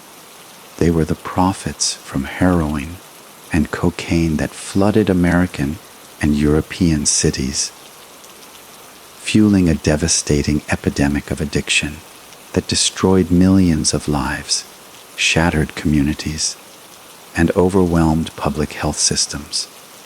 Every overdose, every life lost to drug-related violence, every family torn apart by addiction is, in a very real and traceable way, part of Sindona's legacy. He was the man who made the trade not just possible, but profitable on an industrial scale, the enabler who turned a brutal street-level trade into a sophisticated multinational corporation. His financial alchemy directly translated into human suffering on a mass scale, a fact that his cold, calculating mind likely never paused to consider. Even on a geopolitical level, his corruption of Italian political life through his ties to P2 and his bribes to politicians contributed to a culture of cynicism and distrust in democratic institutions, eroding the social contract and fostering a public disillusionment that has plagued Italian politics for generations. The human cost of Michele Sindona is therefore immeasurable, a dark sum of stolen futures, lost lives, and broken trust that can never be fully calculated or repaid. It is a cost that stands in stark, moral contrast to the opulent lifestyle he led. His penthouses and villas, purchased with the security of pensioners and the profits of poison. To focus only on the technical brilliance of his schemes or the mystery of his death is to miss the most important lesson of his story, that white-collar crime when conducted on such a vast scale, is not a bloodless, victimless offense. It is a form of violence, slower and quieter than a gunshot, but no less destructive, leaving behind a landscape of quiet desperation and a lingering question about a system that allowed one man's pathological ambition to cause so much widespread harm. A haunting reminder that the true price of fraud is never just a number on a balance sheet, but a deep and enduring wound on the human spirit. As we near the conclusion of this extensive chronicle, it is essential to step back from the intricate details and behold the complete, sprawling arc of Michele Sindona's life, a narrative that stretches from the impoverished soil of Sicily to the pinnacle of global finance and ends in the silent, poisoned confines of a Roman prison cell. His story is a dark epic, a Shakespearean tragedy played out not on a stage, but across the ledger books of international banks. A tale where the protagonist's greatest strengths, his formidable intellect, his boundless ambition, his ruthless understanding of capital, become the very instruments of his ultimate destruction. The journey of the boy from Patti is one of almost mythical transformation, a demonstration of how sheer force of will can propel an individual from obscurity to a position where he dines with bishops and mafiosi with equal ease, and where his decisions can sway markets and topple governments. Yet, this rise was built on a foundation of sand, on the fundamental deception that the rules of society were for lesser minds, that his genius placed him above the constraints of law and morality. We witnessed his masterful construction of a dual empire, a public face, aid of respectability and financial brilliance masking a private labyrinth of fraud and money laundering that served the most brutal criminal elements of his time. We saw him become the indispensable link, the human synapse connecting the sacred halls of the Vatican with the violent underworld of Cosa Nostra and the smoky backrooms of political conspiracy with the gleaming offices of Wall Street. His acquisition of the Franklin National Bank represented the apex of his audacity. The moment he believed he could not just play the game, but own the casino itself. But this was also the beginning of his hubris, the point at which his overreach activated the immutable laws of financial gravity that he had defied for so long. The subsequent unraveling was as swift as it was merciless, a cascade of bank runs, regulatory scrutiny, and criminal indictments that stripped him of his power, his wealth, and his allies. His desperate, theatrical acts, the faked kidnapping, the defiant courtroom performances, were the death throes of a cornered empire, the final, futile attempts of a man who believed he could talk his way out of any catastrophe. His conviction in America and his extradition to Italy brought him full circle, returning him to the nation whose institutions he had so profoundly corrupted, to face judgment for his original sins. And then the final ambiguous curtain, a cup of coffee, a dose of cyanide, and a silence that has spoken volumes for decades. Whether his death was a final act of control or a controlled elimination, it served as the perfect, enigmatic end for a man who lived his life in the spaces between truth and lies, between legitimacy and crime. Reflecting on this entire arc, we see that Sindona was more than a criminal. He was a symbol of an era, a manifestation of the hidden currents of his time. He was a product of the chaos of post-war Italy, a creature of the years of lead, and a prophet of the hyper-capitalist, globally integrated world to come. He demonstrated the terrifying potential for finance to become a weapon, for economic systems to be hijacked by criminal conspiracies, and for the pursuit of power to corrupt absolutely.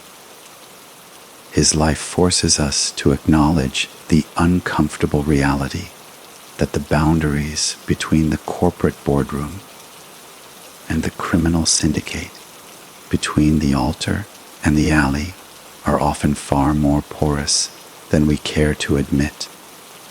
He exposed the fragility of our financial institutions and the ease with which they can be compromised by a determined and a moral actor. And most importantly, his story is a timeless moral fable about the corrupting nature of unchecked ambition and the inevitable downfall that awaits those who believe their intellect places them above the common ethical obligations of humanity. The rise and fall of Michele Sindona is not just a closed chapter in history. It is a permanent cautionary tale, a dark mirror held up to the world of high finance, reminding us that behind every complex transaction, there is a human consequence, and that the pursuit of profit without principle is a path that leads, inexorably, to ruin. And so, the echo of Michele Sindona's life fades into the annals of history, not as a whisper, but as a resonant cautionary boom that continues to reverberate through our modern world, a stark reminder of the perpetual dance between light and shadow in the human pursuit of power and wealth. His story, in its entirety, serves as a complex and enduring lesson, one that transcends the specific details of mid-century Italy and speaks to universal truths about greed, corruption, and the fragile architecture of trust upon which our societies are built. We have journeyed together from the sun-baked fields of Sicily to the soaring skyscrapers of Manhattan, from the secretive chambers of the Vatican Bank to the grim reality of a prison cell, tracing the path of a man who sought to redefine reality through the sheer force of his will and his mastery of capital. We have seen how his genius was not used for creation, but for a brilliant and systematic deception, a hollowing out of institutions that left countless lives in ruins. The legacy he leaves behind is not one of innovation or philanthropy, but a blueprint for financial subversion, a testament to the fact that the most significant threats to our global stability often do not come from external enemies with armies, but from within, from actors who wear suits instead of uniforms and who wield balance sheets as their weapons of choice. The questions his life provokes remain as urgent today as they were decades ago. How do we regulate a financial system that is inherently global when our enforcement remains largely national? How do we protect our democratic institutions from being corrupted by illicit wealth? And how do we, as a society, cultivate a culture that values ethical integrity as much as it celebrates financial success? The world has changed immensely since Sindona's time. Technology has accelerated the flow of capital to light, speed, and new digital frontiers have opened for both legitimate enterprise and criminal exploitation. Yet, the fundamental vulnerabilities he exposed: the opacity of shell companies, the complicity of professional enablers, the corrosive power of political corruption remain glaringly present. In many ways, the playing field has only expanded, offering modern-day Sindonas even more sophisticated tools with which to operate. Therefore, to simply listen to this story as a passive tale of past misdeeds is to miss its most crucial function.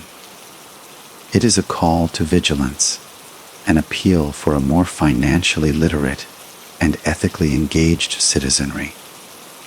It reminds us that the health of our economies and the integrity of our governments are not someone else's responsibility.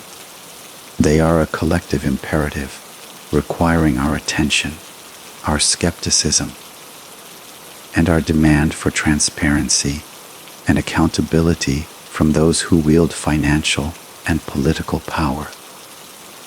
The story of the shark is ultimately a story about the choices we make as a civilization, whether we will build systems that reward integrity or that inadvertently incentivize deception, whether we will champion regulators and journalists who act as watchdogs or allow them to be silenced and marginalized.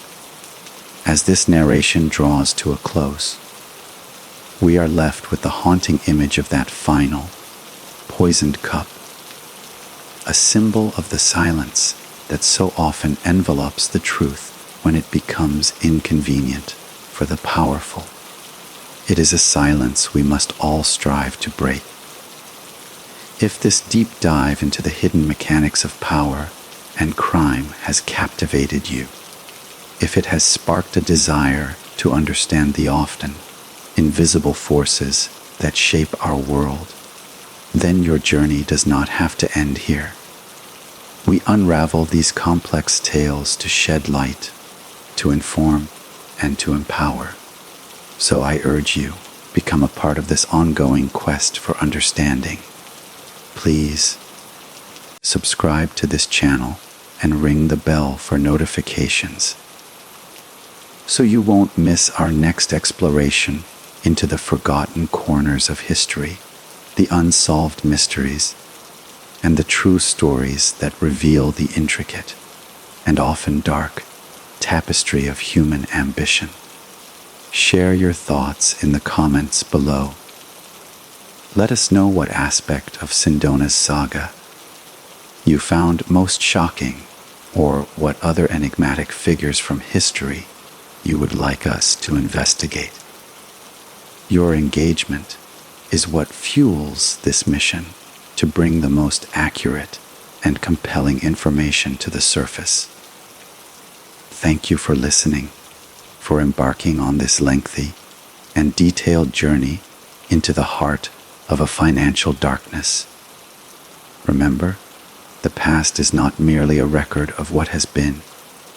It is a lens through which we can better see the present, and a guide to help us navigate the future with greater wisdom, skepticism, and ultimately, hope.